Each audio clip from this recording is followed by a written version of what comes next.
And there was one memory I have of us shooting at the Weber's house. Yes. Remember? My in-laws' house. Yes. Mm-hmm. And yeah. We did like 3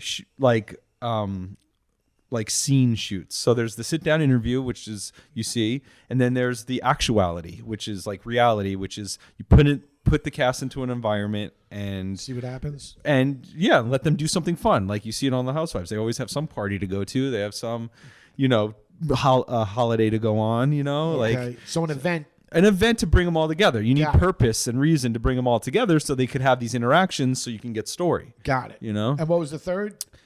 Well, there were 3 different locations that we that we did. So we shot at my in-laws' house. Yes. Which was awesome. Remember the bonfire and the interview, everyone was hanging out. It was amazing. We have that. Then we shot at Hyde.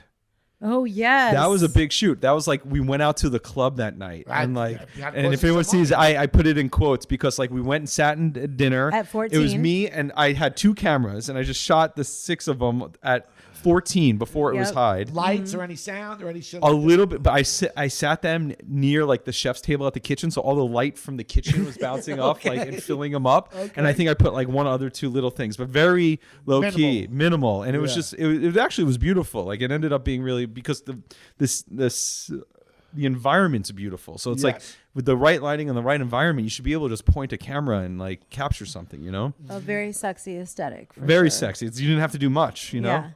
And then we were like, okay, let's see the club scene. And so we go outside, and it was the club, but it was closed. So it was the only table we had was just the table we had. We were the booth all by ourselves. Okay. And I was like, how are we going to shoot this to make it feel like a busy club? And I was just like, I was like, I'll just shoot everything tight. And so everything was like super sexy, like close up faces blurred by people in front of you, like how you feel like you're in a club. When you're in a club, there's people in front of you and you're like moving around and it's dark. You can't really see and you feel it. And there's like that one beam of light on that one girl and you're like, and that's how we kind of did it. So much so that my wife actually DJ'd that. Oh, She's never DJ'd anything in her life. She's not a DJ. She's the vice president of a business matter. She's a CPA. But she's fucking killed it that night. She had the gloves and everything on. She kills it all the time. And the interesting, like the dynamic at that point, we're all raw AF. Raw and like friendly. There was no there's no beef. There's history. Like everyone knew each other. Let's be honest. I'll be honest. Everyone knew each other or knew of each other, but not the closeness. Well, just so for people out there, the LA Persian community is very incestuous. Incestuous? Yeah, it's very incestuous. Okay. There's a lot. They all fucking know each other. Yeah, you all know. Especially when you're up at the higher of a level, you go up. Like, and especially people the same age. Like, great point. Like same school, all that shit. But even the community. But then there's the sub communities of the Persian culture. There's the Beverly Hills Persians, then there's like the North Valley Persians, and then but they still all kind of know each other. The West Side Persians. There's West Side Persians, a little especially if you're a standout within that community, then word trickles around. When we get out. Now, once you make a scissor reel. I made a casting tape. So a sizzle reel is like 2 minutes, 3 minutes. I made a 40-minute casting tape. Okay. I'm sorry, not to. That's like just doing an episode.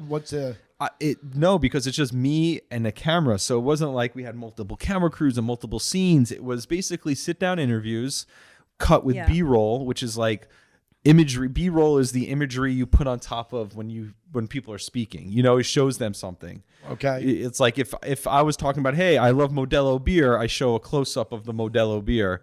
Got it. Or a bar scene. Or a bar scene. Or like, oh, I love fashion. And so then you show like a pan of their closet and like all that stuff. Gotcha. B-roll is like... I was basically like, we went up to my rooftop and Jesse and I went up to the rooftop and he's like, all right, talk about dating, talk about your life, talk about your job, talk about your mom, talk about your life.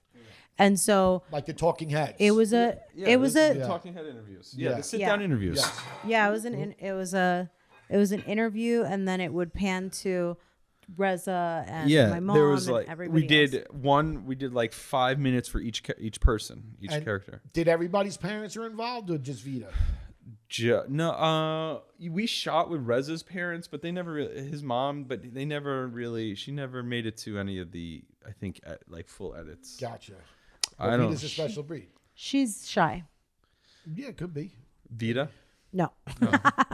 No, Reza's mom is shy. Yeah, no, she was lovely. She's a very lovely person.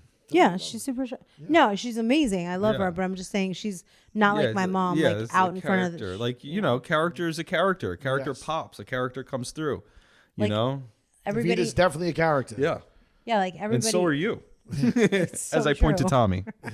Not to MJ, I'm pointing to Tommy. Yeah, I know, right? Just so everyone knows. Just in case you're not clear, Tommy, you too. You too. When yeah. But it's good. It's hard to see the people who become self-aware are the ones that it goes by the wayside. Like it's you have to be unaware, right? That's the term. You have to be Not like the cameras. you know to be embarrassed. You cameras- just got to be you and let yourself Yeah. be you, and Absolutely. that's the truth. Absolutely. And that's the best. That's the ones that work. Yeah, when you don't know the cameras are there, they turn Well, on you the don't cameras know, and but just don't forget give a about it. shit. Like you're the same way. Yeah, if the camera left or if who's there, you're gonna be the same. Totally. Person.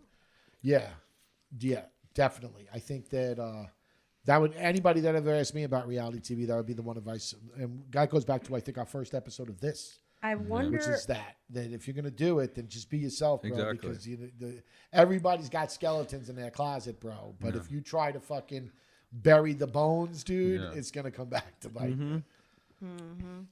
I think even more so though, it's like when you try to be someone else, when you try to be what you think someone else wants you to be, that's when it falls flat. For sure. You know, because you could tell that they're trying or putting it on. Yes, You know, for sure. rather for than sure. just being themselves. Yeah, sure. people will sniff you out. And it's Yeah. just reactionary too. You know what I mean? Like if you're thinking about what your next move is, that's not going to play well. Right. on You're not in the television. moment. Yeah. You know, Yeah. that's what makes a great interviewer is they're not the ones that are scripted and thinking about the next question. The best interviewers are the ones who are listening to what's being said and like are able to take that and then Work go with somewhere that. with it. You For know? sure. Absolutely. For sure.